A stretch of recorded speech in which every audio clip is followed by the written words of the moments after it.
Araarri isaa hedduu waan ta'eef harka Waaqayyoo irratti nan kufa, harka namaa irratti garuu hin kufu. Kitaaba Seenaa Baraa isa duraa boqonnaa 21 lakkoofsa 13.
Simare, Kanova.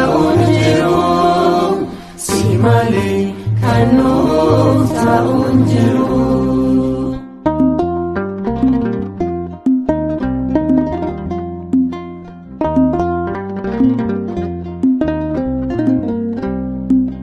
Guyyaanin hin tolle fuusaatini sirraa dambaanuu du'aan wareeruni qilleensa boora'eessitu qulqulleessa ajjeesaan keenya sun nun argatu tasaa qilleensuun jalqabaa addunyaa sochoosee yaaddoon abdii hubee sammuu rifachiisee qilleensuun jalqabaa addunyaa sochoosee yaaddoon abdii hubee sammuu rifachiisee araarri kee baay'eedha dhiifamni kee nagaa hin qabu araarri kee baay'eedha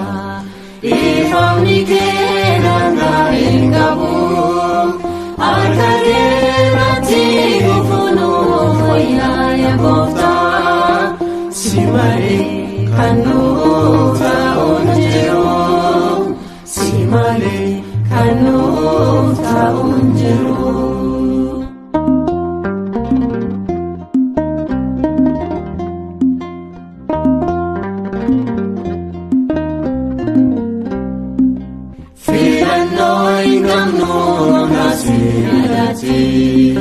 Siti monya gooftaa kufeesi duratti fayyisa addunyaa uumaa faarsamii akka arjummaa keetii atu taraaramee akka arjummaa keetii atu taraaramee akka arjummaa keetii atu taraaramee.